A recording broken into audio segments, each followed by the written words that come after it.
Confirm हो जाता है कि फीटस है, कभी कभी ट्विंस होते हैं, ट्रिपलेट्स होते हैं, उनमें हार्ट बीट आ चुकी है, मतलब yes now this pregnancy is viable, तो ये हमारी कंफर्मेशन ऑफ प्रेगनेंसी हो गई। उसके बाद में अगला पड़ाव, मतलब कि आगे की प्रेगनेंसी का स्कैन कब होगा, वो होगा एंटी स्कैन, मतलब कि पहले तिमाही में, या हम उसको अभी इतनी हिंदी तो हम जनरली ना यूज करें, but we will call it as first trimester scan ना। फर्स्ट ट्रिमेस्टर मतलब लोकली जनरली इसे एंटी स्कैन कहा जाता है, और ये generally 11 weeks to 13 plus 6 weeks के दौरान करते हैं। तो ये बहुत इंपॉर्टेंट है, क्योंकि ये सोनोग्राफी जो है, अभी आप हमें बहुत डिटेल में बताएंगे, लेकिन ये सोनोग्राफी क्योंकि इतने फिक्स पीरियड में होती है ना, कि कोई अगर 1 महीना मिस करके आएगा और बोलेगा डॉक्टर हमको एंटी स्कैन करना है, तो वो पॉसिबल नहीं होता। तो 11 से 13वें सप्ताह के बीच में ये एंटी स्कैन अपना ज़रूर करा ले। यस हाँ, यस उसके बाद यस तो ये हमारा सेकंड सोनोग्राफी हो गया। 11 से 13 हफ्ते ही क्यों? हाँ, क्या हम सोनोग्राफी कभी और नहीं कर सकते? 11 के पहले नहीं कर सकते? हम सोनोग्राफी तो कभी भी कर सकते हैं, बट 11 से 13 ये ड्यूरेशन इसलिए तय किया गया है क्योंकि बेबी या फीटस का जो मेजरमेंट है, अब मेजरमेंट को हम बोलते हैं CRL, क्राउन रम्प लेंथ, ये 45 मिलीमीटर मतलब 4.5 सेंटीमीटर से लेके 13 हफ्ते 6 डेज तक 84 मिलीमीटर मतलब 8.4 सेंटीमीटर तक हम लोग जब इस फीटस की जांच करते हैं, उसमें काफ़ी सारे मार्कर्स देखते हैं। एंटी मतलब नेक थिकनेस, एक्चुअली हमारी लैंग्वेज में न्यूकल ट्रांसलूसेंसी। मैं पेशेंट्स को समझने के लिए सिंपल वे में उनको बोलती हूँ नेक थिकनेस। फीटस के गर्दन के पीछे जो पानी की मात्रा होती है, नॉर्मली हर एक फीटस में कुछ ना कुछ वो मात्रा होती ही है, बट उसकी मेजरमेंट चेक करना मतलब एंटी। अगर इसकी मात्रा ज़्यादा हो जाती है तो हमें रिस्क क्रोमोसोमल प्रॉब्लम्स का, जो हमारे शरीर में गुणसूत्र होते हैं, क्रोमोसोम्स, जीन्स, इनकी डिसऑर्डर्स का रिस्क वो सिग्निफाई करता है कि शायद इस फीटस में हाई रिस्क हो सके। जेनेटिक प्रॉब्लम्स जिन्हें हम कहते हैं, क्रोमोसोमल प्रॉब्लम्स, यस। तो ये सारी चीज़ें जब हम इस ड्यूरेशन के दौरान देखते हैं तो हमें एक रिस्क असेसमेंट हम लोग कर सकते हैं।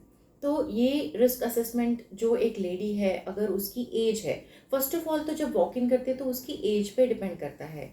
30 ईयर्स से ज़्यादा हो, 35 ईयर्स से ज़्यादा हो, तो उसकी basic risk for chromosomal problem ज़्यादा होती है। जब ये सारे मार्कर्स हम देखते हैं, NT, NB और बहुत सारी चीज़ें, और एक रिस्क हम लोग फिर जांच के बाद नया या फिर मॉडिफाइड रिस्क जो हम लोग कैलकुलेट करते हैं, अगर हमारा रिस्क जो कैलकुलेट किया हुआ लो रिस्क है, तो हम बोलते हैं कि हाँ ये प्रेगनेंसी अभी के लिए एकदम ओके है। हम रीअश्योर करते हैं कपल को, मदर को, एंड फिर वो अपनी रूटीन प्रेगनेंसी की केयर की तरफ जा सकती है।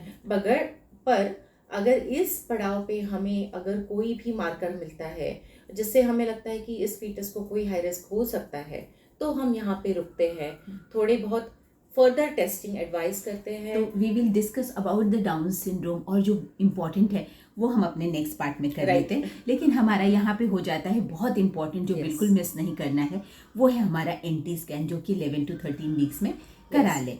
तो अगर ये नॉर्मल आता है तो नेक्स्ट सोनोग्राफी आप कब एडवाइस करते हैं?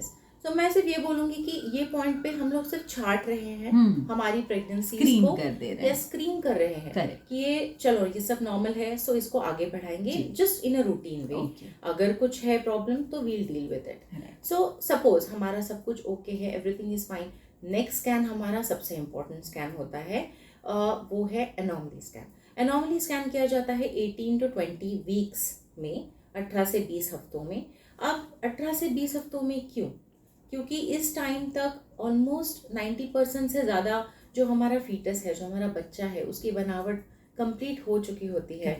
उसके head, brain, spine, heart, hands, legs, सारी अंदर की organs, major problems of the heart है, इंटेस्टाइन्स है, ये सारी चीज़ें हम लोग हेड टू टो बेबी को बारीकी से एग्जामिन करते हैं सोनोग्राफी के थ्रू। उसकी ग्रोथ देखते हैं, उसके अराउंड प्लासेंटा होती है, सो प्लासेंटा ऊपर है, नीचे है, क्योंकि कभी कभी लो लाइन प्लासेंटास में ब्लीडिंग की प्रॉब्लम हो सकती है।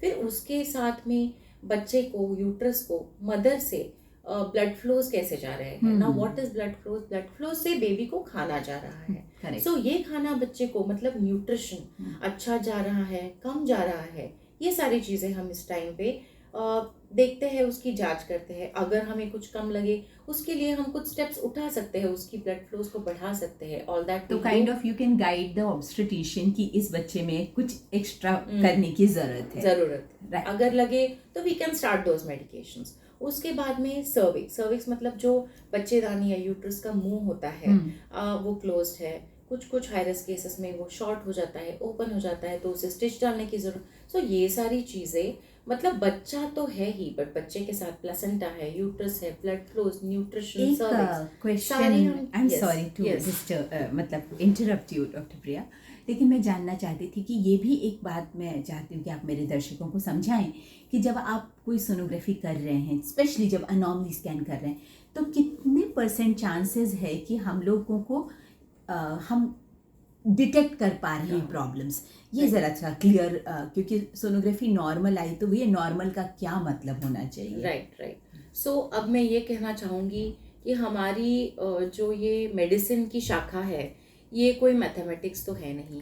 और ये कोई किसी भी चीज़ का 100% फुल प्रूफ आपको कोई सर्टिफिकेट तो नहीं है। बट हम हमारी तरफ से आजकल जितना एडवांसिंग नॉलेज है, एडवांसिंग हमारी मशीन्स है, हमारी जो कैपेसिटी है, हम उसे मैक्सिमाइज करने की कोशिश कर रहे हैं ताकि हम मैक्सिमम प्रॉब्लम्स को टाइमली पकड़ सके। और अगर पकड़ देते हैं तो उसकी हम लोग जांच या तो टेस्टिंग नहीं तो ट्रीटमेंट कर सके। बड़ा नॉर्मल है कि अरे सोनोग्राफी में तो सब नॉर्मल आया, फिर बच्चे को ये हो गया। तो finally it is just a medicine and baby I think is a growing thing ना। तो बहुत कुछ ग्रोथ के साथ भी कुछ प्रॉब्लम्स आ सकते हैं। फिर भी सोनोग्राफी में मेजर प्रॉब्लम्स तो पिकअप हो जाएंगे। अभी किडनी नहीं है तो दिख जाएगा, हार्ट नहीं है या ब्रेन डेवलप नहीं हो रहा तो वो तो शायद ऑब्वियसली दिख जाएगा। तो ये जानने की बहुत जरूरत है कि ये 100% सर्टिफिकेशन तो नहीं है। ये कोई आपको सर्टिफिकेट नहीं दिया जा रहा है यहाँ पे। बट अगर हम लोग स्टडीज और रिसर्च की बात करें या परसेंटेज में कहना चाहे फॉर सिंप्लिसिटी ऑफ अंडरस्टैंडिंग, तो हम बोलते हैं कि 90% से ज्यादा आज के दिन में, आज का जो हमारा लेवल ऑफ अंडरस्टैंडिंग है, 90% से ज्यादा मेजर प्रॉब्लम्स हम लोग पकड़ सकते हैं, उसकी जांच कर सकते हैं। और ये भी एक लिमिटेशन है कि बच्चा तो अभी 5वें महीने में ही है ना, तो उसके और 4-4.5 महीने बाकी है। तो उसकी ग्रोथ होनी बाकी है, उसकी बोन्स ग्रो होनी बाकी है, उसकी बहुत सारी चीज़ें डेवलप होती है, डेवलपिंग होता है, तो वो आगे जाके डेवलप हो सकता है। बट हाँ, 5वें महीने तक हम लोग more than 90% major problems detect कर सकते हैं। और दूसरी चीज़ ये है कि हमें ये हमेशा याद रखना चाहिए कि ये हम सिर्फ बेबी को स्ट्रक्चरली देख रहे हैं। करेक्ट। जैसे कि मैं आपको देख रही हूँ, आप मुझे देख रहे हो, आप मेरे बाल, आंखें, हाथ, पैर देख पा रहे हो, बट क्या मेरी इंटेलिजेंस को आप देख पा रहे हो?